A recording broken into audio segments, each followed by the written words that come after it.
में अभी विद्या भारती के क्षेत्रीय संगठन मंत्री पवन तिवारी जी, उनसे बातचीत हुई। बोले तो खोज करते हैं तो रानी दुर्गावती विश्वविद्यालय जो जिनके नाम पे रखा गया, रानी दुर्गावती पे कोई शोध प्रबंध नहीं मिला, न इतिहास में, न अर्थशास्त्र में, न समाजशास्त्र में, न किसी में नहीं मिला। और खोज भी इनकी एक सुरेश कुमार मिश्र की किताब मिलती और कोई किताब मिलती नहीं। तो करें तो क्या करें? हम एक यात्रा निकालते हैं, नरई नाला जहाँ उन्होंने प्राणोत्सव किया और कलिंजर फोर्ट तक की। हम लोगों ने कार, जीप, जितने साधन हो सकते थे पैदल छोड़ करके सब वहाँ से निकले और 400 किलोमीटर दूरी की हम लोगों ने यात्रा की। जगह जगह हम रुके, हम सिंगौरगढ़ में रुके, हम अमानगंज में रुके, हम पन्ना में रुके, हम दमोह में रुके और रुक रुक करके वहाँ के जन समुदाय को इकट्ठा कर उनसे बातचीत की। भाई साहब, आप समझिए कि सोच करके आश्चर्य, सुन करके आश्चर्य होगा आपको कि वो लोग रानी दुर्गावती के किस्से कहानी ऐसे सुनाते हैं जैसे कल के हों कि 500 साल पुरानी बात। 1524, 24 जून 1524, 5 अक्टूबर 1524 तो रानी दुर्गावती का जन्म होता है और 24 जून 1564, 40 साल से कम अवस्था में ही उसका प्राणोत्सव हो जाता है वो रानी। तो हम भी चाहेंगे कि हमारे जो रीजनल हिस्ट्री है इसका उल्लेख कौन करेगा, इसके बारे में चर्चा कौन करेगा। अभी जब हम स्वतंत्रता की आज़ादी का महोत्सव मना रहे थे, अमृत महोत्सव मना रहे थे 75 साल में, तो एक बात आई थी अनसंग हीरोज जो हमारे क्षेत्र के, उनको लेकर के हम काम करें। तो बहुत सारी ऐसी चीज़ें सामने आई, ऐसे लेख सामने आए, ऐसे लोग सामने आए जिनके बारे में इतिहास जो बिल्कुल मौन है। आइए हम सब लोग मिलकर के आज के दिन इस संकल्प लें कि जनजातीय समाज जिसको कि हम कहते हैं कि पिछड़ा हुआ है, हम कहते हैं कि उसकी पद्धतियाँ ठीक नहीं है, तो हम अपने नज़रिए से, अपने चश्मे से जनजातीय समुदाय को देखने की कोशिश करते हैं। ट्राइबल डेवलपमेंट के नाम पर कितना नहीं पैसा आया, इन पैसा सड़कें बनाने में, कारें खरीदने में, यात्रा के भत्ते में और मीटिंग्स करने में निकलता चला गया।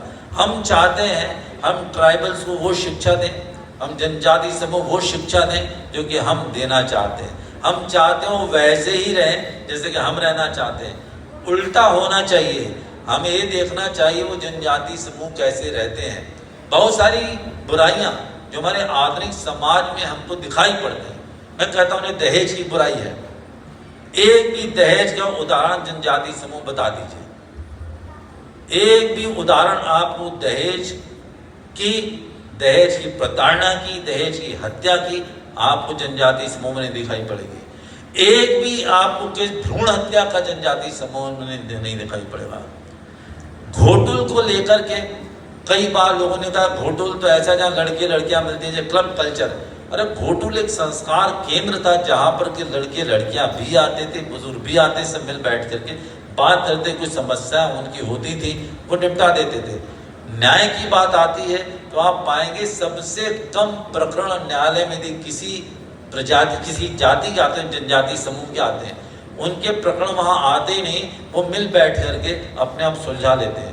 जब सस्टेनेबिलिटी की बात आती है, सस्टेनेबिलिटी का मतलब प्रकृति और पुरुष का सामंजस्य किस प्रकार स्थापित हो, प्रकृति और पुरुष का सामंजस्य सबसे अच्छे ढंग से स्थापित किया जा सकता है तो जनजाति समूह करता है। उनकी चिकित्सा पद्धतियों के बारे में उनको सीखना पड़ेगा, उनकी जो भाषा होती है उनके बारे में सीखना पड़ेगा, उनके संगीत के बारे में उनको सोचना पड़ेगा, उनका जो भोजन की पद्धतियाँ, भोजन किस प्रकार से बनाते हैं इसके बारे में सोचना पड़ेगा और सोचना पड़ेगा कि किस प्रकार से वो अतिथि सत्कार करते हैं। मैं इसलिए नहीं बोल रहा हूँ आपके सामने कि मैं कोई कपोल कल्पित बातें कर रहा हूँ। मेरे ऊपर जो जनजाति समूह का बहुत कर्जा है।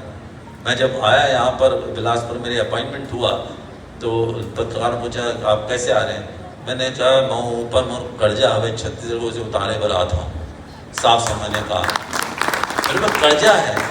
मैं जो 2 बार वाइस चांसलर बना हिमाचल प्रदेश में, तो उर्मिला सिंह वो भी छत्तीसगढ़ की थी, सरायपाली की, वो भी जनजाति समूह थे। यहाँ जब बना तो अनुसुईया उइके मैडम जो कि हमारे क्षेत्र से जनजाति समूह, इन दोनों ने ही मुझे वाइस चांसलर बनाया, बुला करके वाइस चांसलर बनाया, वो उनका हमारे ऊपर है। बोधराम कंवर जी जो मुझे बुला करके लेकर के गए थे, नहीं आप चलिए